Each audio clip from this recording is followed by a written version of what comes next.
Well, hello, and welcome to the MilVet Podcast. Your podcast hosts are Brendan Aronson, Tim Shaw, and Beau Higgins. We are military veterans, entrepreneurs, and investors. But most importantly, we strive to empower military service members, veterans, and their families. We believe that all veterans deserve a career that fires them up, a career in which you can learn, you can earn, and you can build a world-class network. On this podcast, we interview civilian and military veteran leaders who are incredible founders, writers, thinkers, and investors. My primary goal is to inspire you to achieve great things. Let's dive into today's episode. Hello, and welcome to another edition of the MilVet Podcast. I'm your host, Beau Higgins, and I have the privilege and honor to be joined today by Riley Tejcek, and look forward to talking to her and getting to know her a little more. For those that are maybe new to the podcast or not familiar with the MilVet provides an executive pathway for veterans to get into the private equity and venture capital world. So if you're interested in learning more, make sure and check out the MilVet, sign up for our newsletter. We'd love to talk to you about that. But the MilVet also likes to just bring on some good content for our veterans out there and talk to folks that are doing interesting things and great things in the military, out the military, and talk about transitions in life in general and transition across the board. And Rylee is a great example of that. So Rylee, over to you for a quick intro of what you're doing these days. Thank you for having me. So full disclosure, I'm still actively serving. So I've served about 6.5 years in the United States Marine Corps. I'm a captain currently stationed in San Diego with Western Recruiting Region, which is fun. In addition to that, I am a Team USA bobsled athlete. I was a former Division I softball player. I am an author of the children's book, If You Can Dream It, Be It, right here, as well as a speaker. I do public speaking, and then I've done and dabbled a little bit and been on a couple game shows like Family Feud and some fun stuff like that. Ultimately, with the goal is to impact as many people as I possibly can. I love that. And that is multitasking at its finest. From being in the Marine Corps in recruiting, which I know alone can be a full-time job, to be an Olympic athlete, to be an author, and to be involved in other causes like that is pretty impressive. I'd love to understand, again, I think that the book title obviously is great. I mean, if you can dream it, be it. And you are obviously being it, in a lot of different ways. But how did it all start out? I mean, obviously, I'd love to just hear kind of what was the motivation to join the Marine Corps. Was it somebody in your family? Was it something you grew up with? What was kind of inspiration for that? And I'm sure there's inspiration for other elements of your life too. But we'll start with the Marine Corps piece. So that ties in exactly to why I wrote this book and why the cover of the book shows a little girl looking into a mirror of a female Marine wearing her dress blues. And that's because when I was growing up, I never saw a female in the military, let alone think that there was women in the Marine Corps. I grew up in Carmel, Indiana. My dad was a professional baseball player, then got into sales. My mom was a successful businesswoman. So sports and academics was 100% my focus. But we grew up in the Midwest, so we had a lot of patriotism and we love celebrating the 4th of July in America and all the things. So despite me not growing up necessarily in a military family, that doesn't mean that we weren't extremely patriotic and cared a lot, but that just wasn't a tie for me or for my parents at the time. It was, hey, you're going to get a Division I softball scholarship and you're going to do well academically because the opportunities for women outside of college sports are slim. So that was really my focus. And being the oldest, I have a younger sister who's in law school, super underachiever. And yeah, that's kind of where our model was and what my parents taught us, which I'm so glad because that truly developed me into the woman that I am now. But looking at that, if you would have asked me, even when I accepted my softball scholarship at 15, 16 years old to go to George Washington, which is in DC, right by the White House, the military was never an option for me. It was not even a thought in my brain or something that I even wanted necessarily to do until when I was 18, freshman on campus, and I met a Marine recruiter, and that changed the trajectory of my whole life. That's awesome. And I have a similar story. I went to school down the road from you at UVA. and Mm. was not in ROTC. I started off as a football player. I wasn't very good. I was a walk-on. I walked off. I was really good in the fraternity house, I found out, which was great. I'm not sure it helped me in the Marine Corps or not. Maybe it did. I don't know. But I literally saw the Marine Corps recruiter hanging out in front of the library my senior year. So I didn't figure it out till I was getting ready to graduate that I joined the Marine Corps. But I get that. I get the fact that you don't necessarily, some folks know at age 5 they want to be in the military, right? Or they had some influence, their dad or their grandfather. Yeah. That was not necessarily the case for me. Although my dad had served, it was before I was born. And again, I had no intention. And if you knew me in college, you would not have thought I would have been in the military. But at some point, it's just like, I wanted to see if I could do it. I'd been part of a team in a football team at UVA. And then, all right, I want to try out for another team after my college career. So interesting how that all came about. Now, did you end up joining ROTC, or you obviously saw the recruiter, or kind of the seed was planted at age 18, but I mean, obviously you had a ways to go. So how did that all kind of come about? I actually like to say the seed was planted in high school. So back up just a little bit more. My dad, being my coach my whole life, he got really into like the Navy SEAL mentality when the Navy SEALs first really started to be talked about in like 2010. And that's when Jocko and Goggins and all these people started coming up on the map. And at that point, there was also a TV series where it was buds and it was people going through. And my dad would let me stay up late and I would sit on the stairs just like pretending I was supposed to be in bed watching with my dad. And so my dad let me come down and watch with him. And we talked about the military and what it meant to DOR. So I knew DOR and what that meant, drop on request. And I knew what that meant back in high school. Yeah. And then my dad took it one step further. And when these books and stuff started coming out, he made me read them and have the analogy of going to war or combat, very similar to playing sport. And when I was playing softball, it takes so much mental strength because you fail 70% of the time at the plate. So we were using these military books and doctrine and actually integrating it into our lifestyle without knowing it. So that's where the seed was planted. But I didn't even know the seed was there, right? The seed's like super far under the surface. Yeah, right. It was meeting the Marine recruiter that actually like was watering those seeds. That I'm like, oh, okay. He started talking to me, and I'm sure similar to you, about what it meant to live a life of service. And as a Christian, that really resonated with me. Or at the time, only 5% of women were officers, which really shocked me. But also I was like, okay. And then lastly, to your point, which is what I now full circle do in recruiting, is, hey, you can be an athlete for the rest of your life. You can go from collegiate athlete to tactical athlete, and the military will reprioritize physical fitness, mental strength, and communication on a team. So I'm like, yeah, all of these things. And oh, by the way, you can get stationed in San Diego where I am now, or Hawaii, or, and the islands of Japan. I'm like, oh yeah, that doesn't suck. So it was then that at least that he got me interested. And I tell people it had me scared slightly because the goal seemed so difficult and scary of me becoming a Marine officer. I'd never shot a weapon in my life. I didn't even know that women could do it. I'm blonde hair, blue eyed. I'm like, oh, okay.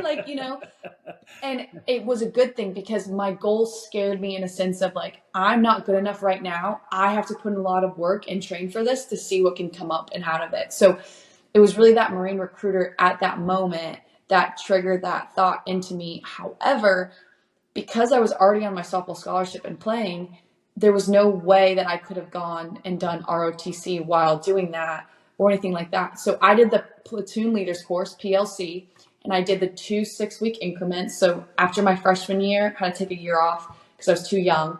And then after my junior year to complete my officer requirement so that I could graduate and commission when I finished school. That's awesome. I love that. And it's interesting too. It's funny. I talk to a lot of entrepreneurs on this show, and there's a similarity. At some point, as an entrepreneur, you have to make this jump, this leap that like you have to believe in yourself, right? Yeah. That a lot of people say, I wish I would have joined the Marine Corps. I'm thinking about it, or, I have this idea, but they don't do anything with it.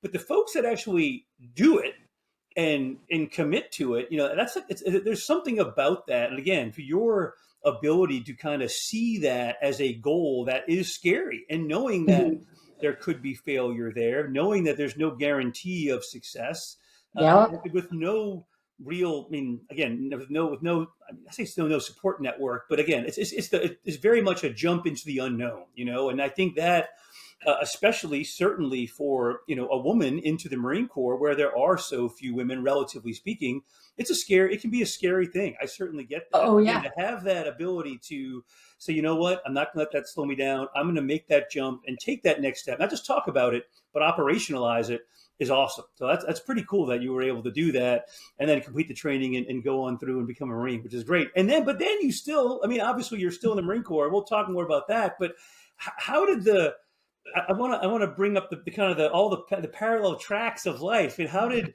softball turn into bobsled? They don't seem to go together, Yeah. Parts of it do. Parts of it not even a little bit. Bobsled requires you to have a lot of speed and strength, but be able to use it in short bursts, which actually in a way is similar to softball. Softball, especially when you're at bat and you're hitting, you have to have a lot of like hip torque and like velocity and speed that you can put and turn, obviously, when you make contact, and then run and sprint for short distances.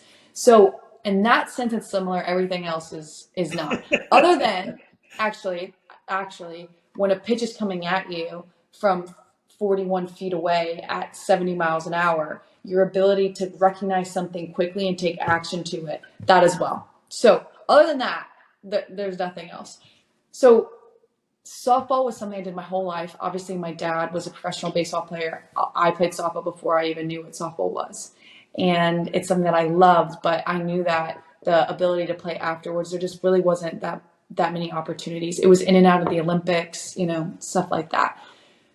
But when I was playing softball, I met a bunch of awesome athletes, obviously. And I love communicating and meeting other women and athletes and exchanging information and following them and keeping in touch with them. So one of the women that I was able to meet was a softball alumni from GW that had, I think she's 15 years older, 12 to 15 years older than me. Her name's Alana Myers-Taylor. She also played softball at GW, but she went and became an Olympic bobsledder.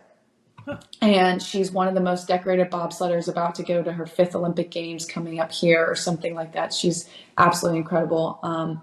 And that's where my interest in bobsled started, was talking to her and being like, wow, in another life, I'd be a bobsledder, but I've already made this massive commitment to the Marine Corps. And that goal, like I said, scared me, was so big that required majority of my attention. So because of that, again, it was nothing more than, oh, this bobsled same thing seems really cool. I'm going to follow it along and support her, because I already have my sights set on this massive goal and nothing can distract me from accomplishing this, because it's a tough road that's set out for me.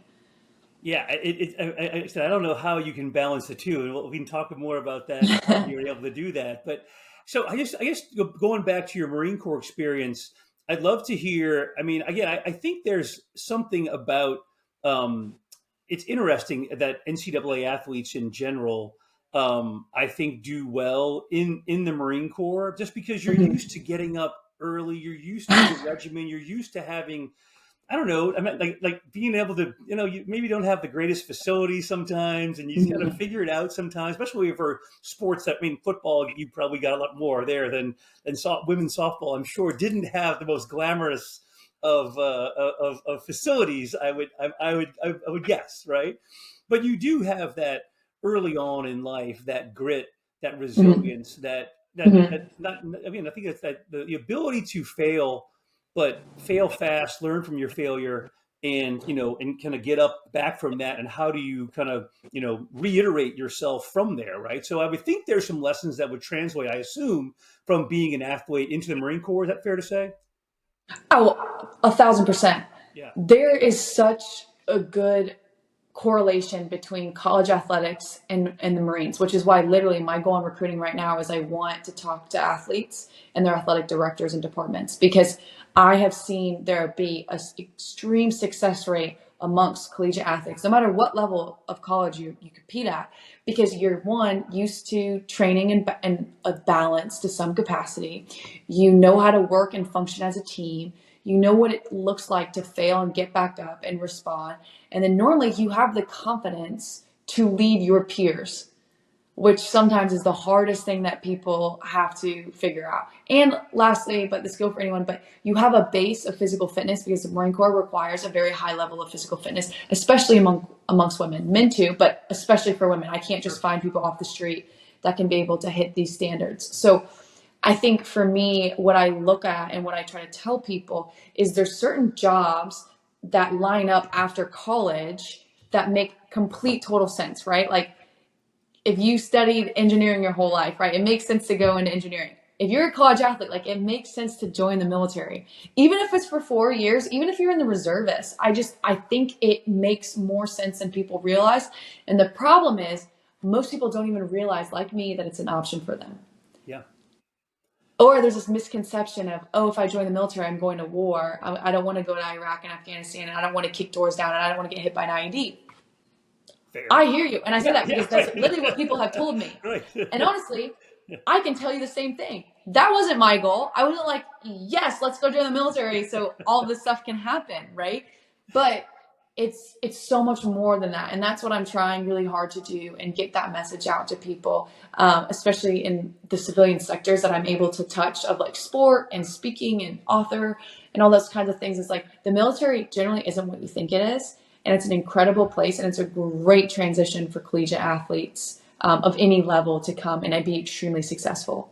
No doubt about it. And I certainly couldn't agree more. I will say I thought I was doing a football team in the Marine Corps. I ended up joining a running club, which is not, when you're 6'5", 230, it's not exactly built for running. But I learned to be a runner instead of being a football player, right? So you have to transition a little bit from sport to, but it's all good. Yeah. And I think, but your point is so spot on about that so few people are connected to folks in the military these days, right? Mm-hmm. I mean, I think if you look at the numbers of the military, a staggering number of folks that are signing up these days are related to someone that was in the military before. There's not enough new blood getting in there, and I think there is some type of stigma or some type of, fear of maybe it's just the unknown.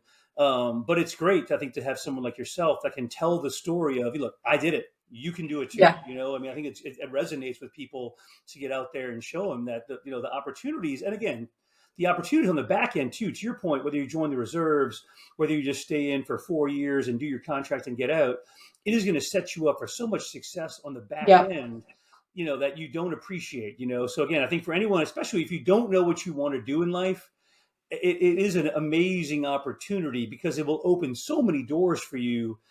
If you, then folks that don't choose that path, and it's unfortunate folks that were scared off for it for whatever reason there might be. Yeah, no doubt.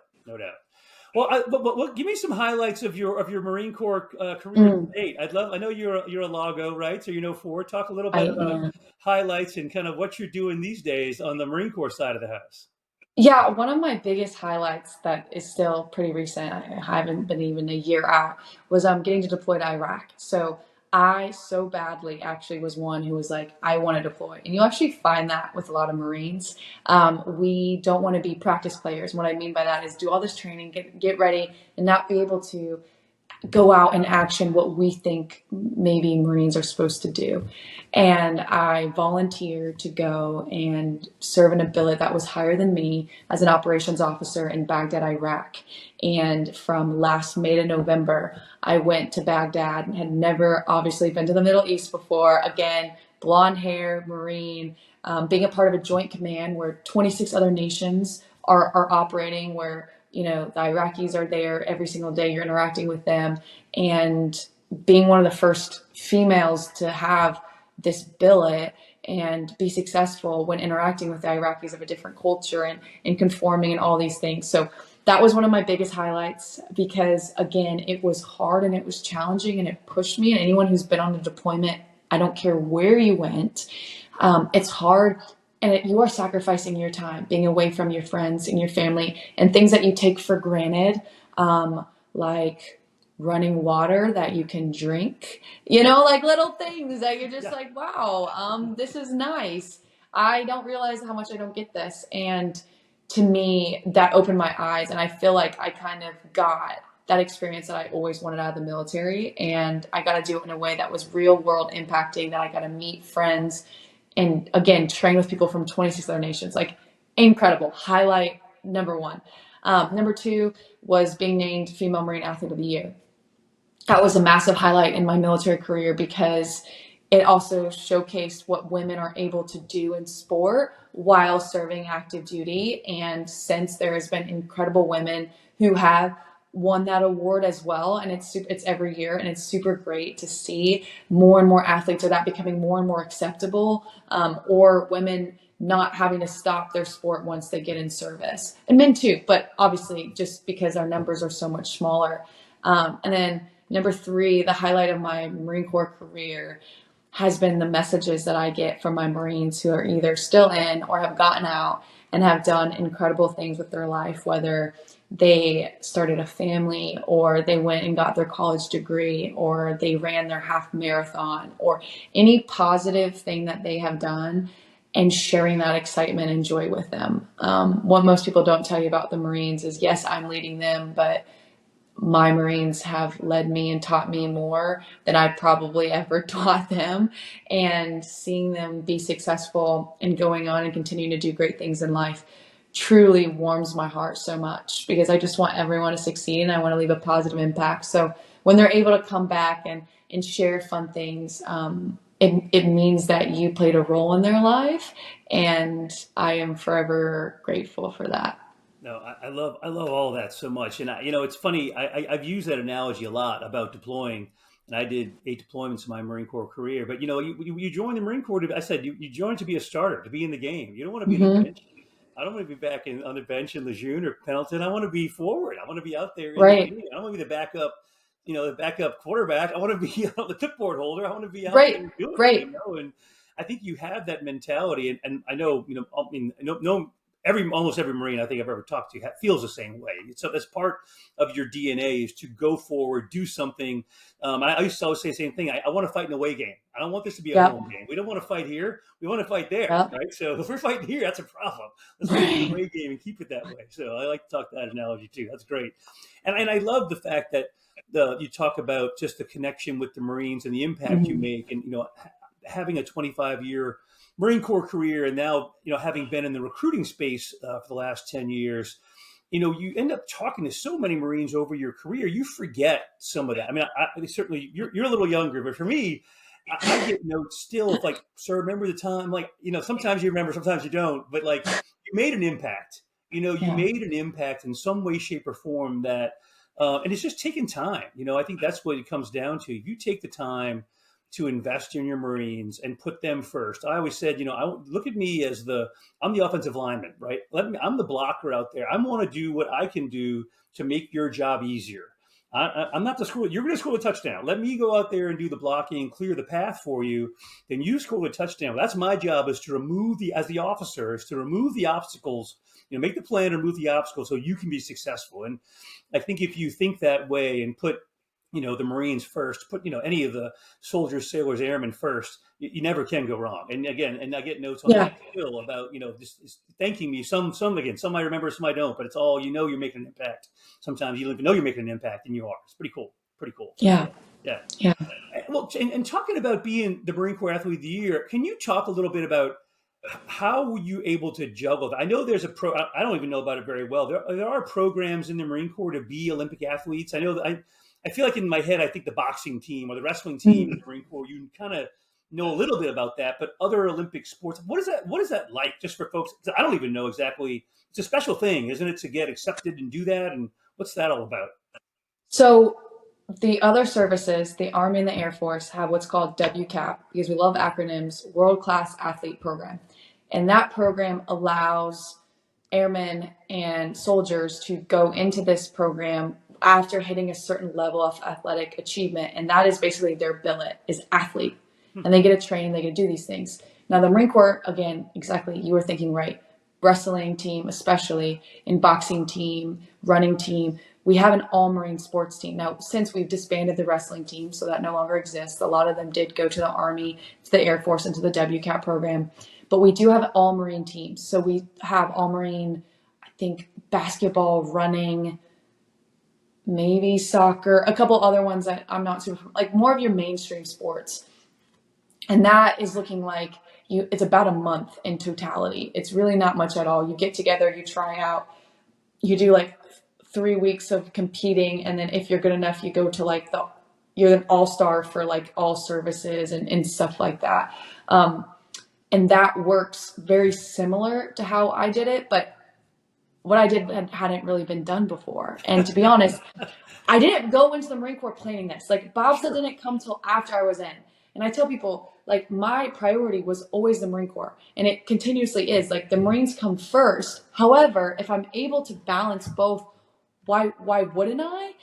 And the whole thought process was, this isn't just for me. If I can showcase that this is feasible and this is possible, then I then can give back to the other Marines that are potentially in this situation and don't know where to start or don't know how to do this, and help them as they want to go forward.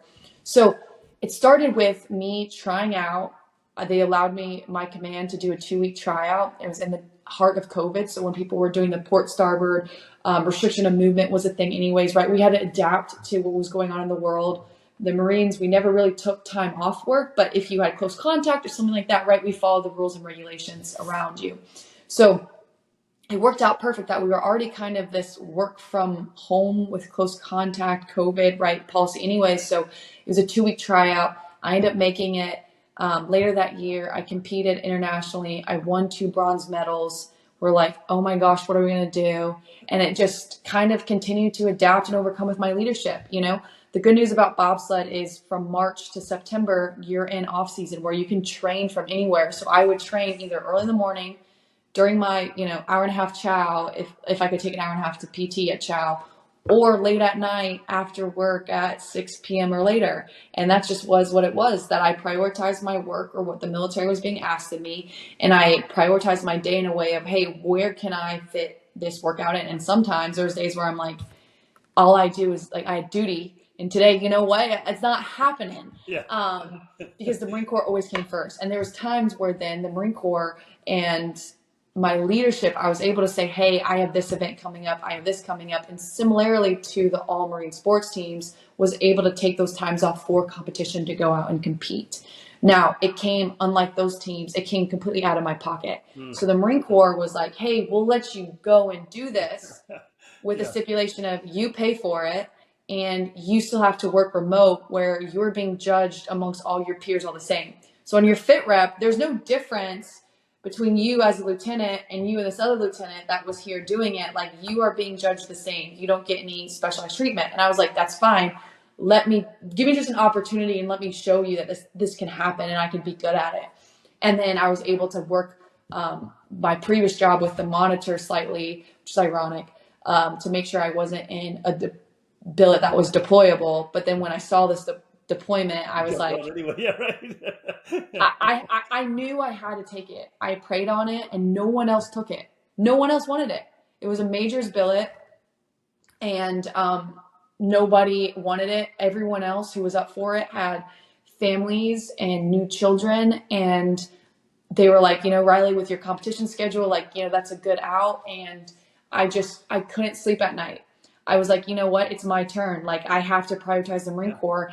I'll figure it out. And May to November was cutting into my season, but I was like, I can train in Iraq. I'll figure it out. And I literally got home from deployment and 72 hours later was in Whistler, Canada, competing in my decompression post-deployment leave, going down the fastest track in the world, being out of bobsled, going from 125 degrees to 20 degrees and having to figure it out. So what people don't see is, you see the highlights on social media. It was a grind trying to balance, because there is no balance. I hate that word. Prioritize Olympic level training along with being an active duty Marine, where there's nothing I wanted more than to give the Marines 100% of everything I had, but also try to do something that had never been done before, and work to be the first female Marine in the Olympics, and work to be this high-level athlete while doing it, while not having a world-class athlete program or anything. And, oh, by the way, it's never been done before. So every single day you're having to figure out, what does this look like? Is command on board? Can I do this with the Marine Corps? Can I not? And it was tough. It was tough. Like, yeah. So I say that in a way of, I hope that I've been able to showcase a way. I've gotten a lot of positive feedback from the military and other people that are like, wow, this is really motivating. This is exciting, and wanting to create that path for other people and help other athletes. And definitely feel like I've done that, but the work isn't over. And I think we still have a long way to go. But I tell people this all the time. Every Marine is a tactical athlete, and there are some incredible athletes that I've met in the Marine Corps. And I want nothing more than to continue to open opportunity for them to not only compete, but bring back that morale and excitement back to the Marine Corps and have them be excited to represent the Marine Corps and their sport to whatever capacity that looks like.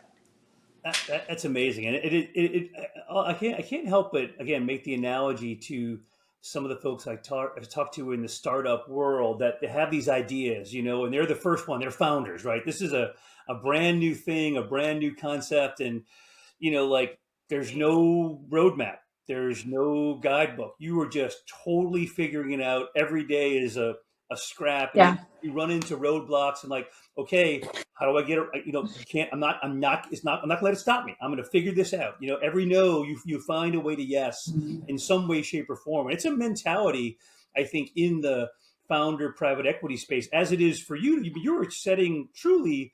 There's no roadmap for this. There's no order. There's no Marine Corps order on being an Olympic athlete in bobsled, right? It's just building the plane in flight and being able to do that while having accessible Marine Corps careers.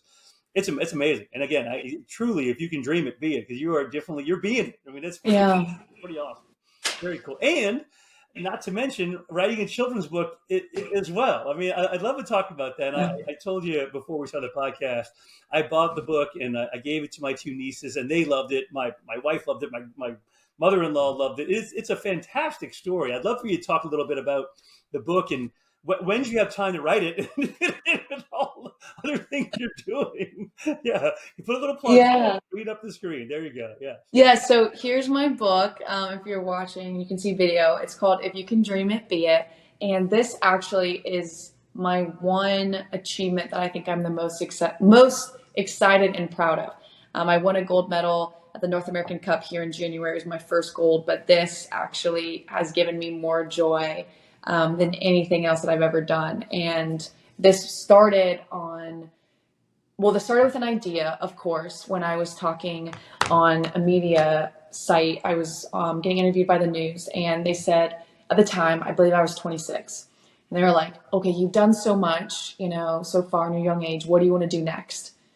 Well, for context, I'm 28. And I said, well, before I'm 30, I gave myself a little bit of time. I was like, before I'm 30, I want to write a book. And I didn't know what book. I had been told by a lot of people, you should write, all this stuff. And it wasn't until podcasts like this that over and over, I started sharing my story and I started reflecting. Like, I actually took the time to reflect on some of the questions and things that were asked of me. And a big question that was asked repeatedly was, Rylee, did you always want to join the Marine Corps? Or as a young kid, was that an option for you? Right? I mean, even you asked me that. And your answer was no, because I never saw it.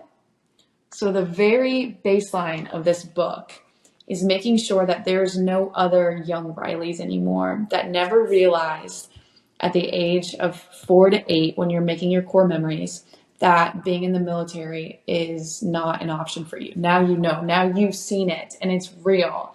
And that was a part of it. But more so than anything, everything I do in life as a Christian woman is I just want to leave an impact. I want to make someone's life better because I talked to them, or I met them, or I made them smile and they were a stranger, or I took the time and energy to invest in them or support them or encourage them or what have you. And I thought that there's hearts of children nowadays in this generation that have more access to information than ever. And oftentimes that information is putting limitations on what they think they can do and what their vision of this world looks like. And I wanted to write a book to them, to the 4 to 8 year olds. And this book can go younger or older, doesn't matter, obviously. But 4 to 8 year olds is where you start to see this core belief start getting formed, right? Kindergarten into elementary school, where things are starting to make sense. They're learning at a rapid pace, but they're they're taking in everything that they're seeing, and core memories are starting to be implemented in their minds that will pay dividends of who they are as an adult. And I just thought if I could reach out to them and send them this message that if you can dream it, if you can see it, if you can visualize it, there's truly no reason why you're not able to achieve this. And oh, by the way, tying in Joshua 1:9, my favorite verse, and I put it in here, is when you're able to be bold and courageous, incredible things can happen. And so that's just part of what I want to share with people all over, is that there's no limit to what you can do in this world. And if you are bold, that you can dream it and you can be it and you can become it, and then you can full circle give back to the youth, and we can keep going and create a positive environment. And then lastly, maybe I'm old school, but to hold a physical copy of a book and to read a book with your parents or your grandparents or whoever is such a gift that I don't want to go away. And so I'm like, if I'm able to create even just a little token to reconnect military children or children with their parents, or create story time, that's something that for me was an incredible memory growing up that I just want to continue to be able to gift to other people. It's so heartfelt and so amazing, and the book is too. I mean, you read it, you can't help be touched by it, and I love the fact that it's I love that it just makes it. You don't have to have, like I said, in the book, obviously you can do it all. You don't just Yeah. be a Marine or a baseball player or a beauty pageant. I mean, whatever you want to do, don't feel like you're limited to one thing. You do it all. And that's what you're doing. You're an author and an athlete, and a Marine full time. I mean, you can do it. I mean, if you can dream it, you can do it. And the book I think it's such a great message and positive message for any young child, whether girl or boy. It's an amazing message. And I love the fact that you talk about just finding ways to give back, and that's what you're part of your faith and was such an obviously core part about you. And that's what growing up as a Jesuit high school kid. I mean, it was be a man for others, right? And I think that having that concept through the Marine Corps and now certainly being in the recruiting space, I think I certainly find the more you give, the more you get back.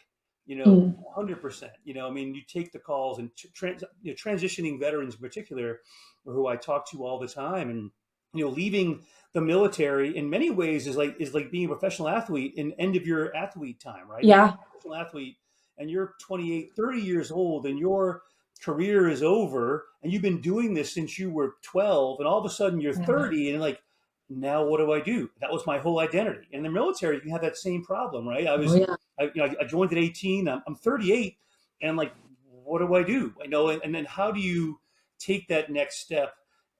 For me, it's talking to those folks, and the veterans in particular, obviously, and saying, hey, look, we've done it. We've all been there. You can do it too. The skills you've learned in the military, the skills you have inside of you will translate. You have to take a little bit of leap of faith. It can be hard because the outside world can be scary if you've been in the military for that long. Yeah. But you can do it too. So again, that positive message, and as someone that's been out, to give back in that way to help them understand that, yeah, I understand it. You'd rather go charge a machine gun nest than go into a networking event. I understand that, but you can do this too, So yeah, it's great stuff. It's great stuff. Very cool. And I do want to talk a little bit about just what you're doing now on the recruiting front and how you're getting your message out there. Because you're obviously you have this goal, and I think a much needed goal to being a woman in the Marine Corps, not a lot of them on recruiting duty. You are obviously, I'm sure you run into people all the time like, wow, I didn't know there could be female Marines. Still to this day, I'm sure that happens to you all the time. I mean, it's got to be, I don't know, frustrating, but also kind of cool, I guess. Maybe like you're breaking down those stereotypes. What's it like doing that? Not too long ago, I was in St. Louis working an event, and I believe it was for the Cardinals baseball game, and we were kind of at a tailgate, and they had a little bit about me, but some people, they're not going to recognize me. They're not like, oh, you're the bobsledder. That doesn't really happen quite often. And I had a group of ladies come up to me and they're like, can we take a picture with you? We've never seen a female in uniform. We didn't know that. And I was like, wow. Okay. Yeah. Like, of course, like we can take a photo, right? Like, for sure. Please go and blast that on whatever socials that you have. Send it to your friends, family, because if you haven't seen it, maybe they haven't either. Yep. That to this day still shocks me that like that exists, but I'm sure that it does, especially females that are in officer roles. Sure. Because like I said, it wasn't too long ago, back in 2015, when I started officer candidate school, that it was like 5%. Right now it's at like roughly 9%. Yeah. But still, like, that's not very many. So I understand where it comes from. For me, I think visibility matters because if you can dream it, you can be it. But sometimes you have to see it. You have to visually say, oh, she's done it. Okay, I can do it. Like, she's a real person. Sometimes little kids, even for the book, are like, wait, Riley's real? They're like, yeah. You know, it's not some Elsa, you know, Disney story. Like she's a real person, and this book is 100% accurate. So I think it's being able to be out there and saying, hey, majority of Marines and military are men. That's no problem. They're freaking awesome. They're go-getters. However, if we're trying to find some of these women, sometimes I just need to see that, oh, there is a woman. Oh, okay. She's feminine. Oh, she has blonde hair. She has blue eyes. Like she's fit, but she's not, you know, G.I. Jane with her hair shaved and, you know, whatever. Like that, what she is attainable for me. And I think that's what people need to see. So going in the recruiting world now, we are in a challenging time in the sense of we're so far out from 9/11 that we're not having as many people run into service and saying, hey, I have a personal connection, or I felt a call on my heart that I need to go out and I need to do this. We're relatively in peacetime with not a whole lot of conflict and things that are going on. So people's reasoning for joining the Marine Corps varies drastically compared to some of the things that we've seen, World War I, World War II, okay, maybe Vietnam, maybe Korea, okay, Iraq, Afghanistan, and now we're kind of at this like lull. So it's finding out what people are looking for, letting them know that the military, like I said, is so much more than just this gun club that can offer so many incredible benefits to so many people. There's an incredible program for self-development, for leadership skills, and to be able to jumpstart whatever career you're looking for. You know, it's a 4-year commitment, which is no different than what people do for college. And there's so many people that stay in school and get their master's because they're like, I don't know what else to do. And I'm like, you could go to the Marine Corps and get your master's paid for, but you know, hey, what do I know? Because as a young adult, like most people are living with their parents. And again, there's nothing wrong with that, but we're just seeing different times post-COVID and all this stuff. So what I was brought in to do and what I believe my mission is to help officer recruitment, because obviously I'm an officer. Doesn't mean I don't care about enlisted recruiting. I want to help them too. But the way I see it, my job and my mission is to go out and find those people, those athletes that want to do something and serve for a bigger purpose and for a bigger calling in their life. That when I start talking about the Marine Corps, their heart pounded like-minded, and it started pounding a little bit faster, a little bit different, and your eyes got a little bit bigger. And maybe all of a sudden you're like, I don't even know if I could do what you're telling me. Like, that is scary, just like it was for me, right? And I'm like, no, we weren't born this way. Trust in my Marine Corps process. Trust in officer candidate school. Let us know that we will mold you and we will shape you and we will get you there. And then we will give you the tools to be successful in anything you do in this life. So because of my resume, I'm able to say I am a professional athlete, motivational speaker, paid speaker, author, won game shows, all these things because of the foundation that the Marine Corps laid into my life when I was starting at 18 years old. And they set a foundation, pillar by pillar by pillar, of what it meant to be resilient, to have grit, to work as a team, to have effective communication, to work with people from all different walks of life, from all different places of the world, and how to come together for a common goal and be on the same page, right? And function as a team. And what does it really mean to take up your cross in an environment where you will sacrifice your life for the people on your left and your right? And when I mean this, and when I tell people, I have some of my best friends that were obviously my college teammates and stuff like this. But my friends that I've met through the military, there is a different bond there. And I think we all know that. People that you've met along, whether it's deployments, whether it's through officer candidate school, whether it's for your duty station, whatever it is, the bond that Marines create is something that is so strong, unique, and special. It's one of the greatest things I've ever seen. And that's why as we celebrate 250 years this year, which is another crazy, awesome milestone, Marines celebrate different. And when you find out that there was another Marine, there's this instant bond and respect and lovingness that just instantly happens that I have truly never have seen before. And I tell people, and I mean this, the Marine Corps has been the best team I've ever been on, including Team USA, including collegiate athlete, high school teams, travel teams, everything. Like the Marine Corps truly has been the best team. And all I want is for other studs to join my team. And I'm not trying to sell it to you. If I don't want it, if I don't have to sell it to you, it sells itself. But I want to go out and I want to find those people and say, hey, I don't need you. I want you. I want you on my team. I want you to join this incredible organization of men and women that are some of the top 1% of the people that you'll meet in this world, that will give you the foundation and lay the groundwork to do whatever you want to do in this life. I'm ready to sign up again. Let's go. Let's go. Everything's waiverable, right? You can get waivers. I've seen everything waiverable. Like, look, Dakota Meyer went back in after, he's going back. I can do it. I know. Too, right? Let's you can't get away from it. Sign it up. Well, Rylee, I'm truly leaving here talking to you inspired. I love your passion. I love the idea of going out there to help, those future Marines see it, to see you. And, it's one thing to believe it and one thing to dream it, but to see it in action makes it easier to get that plan operationalized. And you're doing it every day. And it's obviously making an impact out there.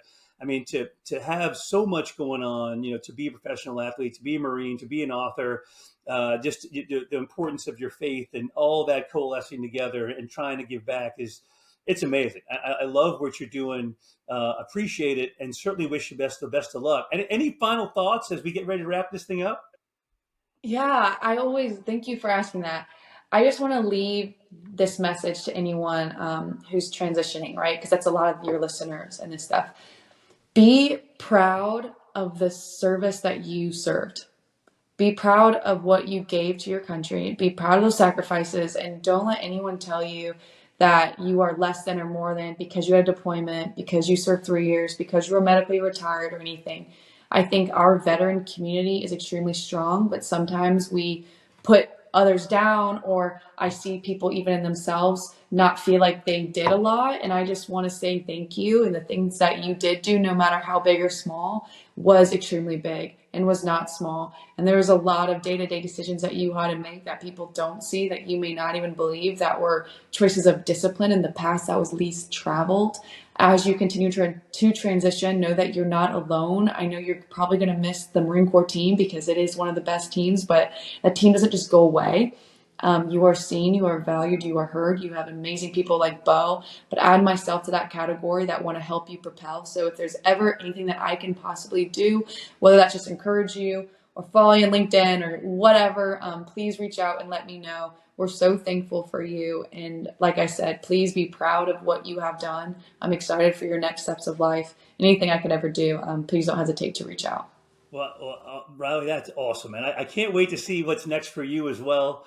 I'm sure big things. I mean, you're already kind of a founder, and you're already proven you can take a leap without any net out there and be successful. So I have no doubt there are huge things ahead. You've already done amazing things, but I can't wait to see what the future holds for you. I wish the best of luck and look forward, hopefully, to our paths crossing soon one of these days. Good luck to you moving forward. Yeah, thanks, Beau. Thanks, Rylee.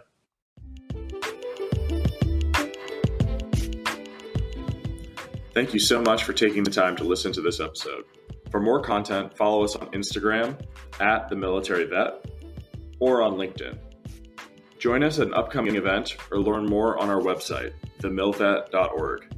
Feel free to email us directly at leadership@TheMilVet.org. Thank you so much and take care.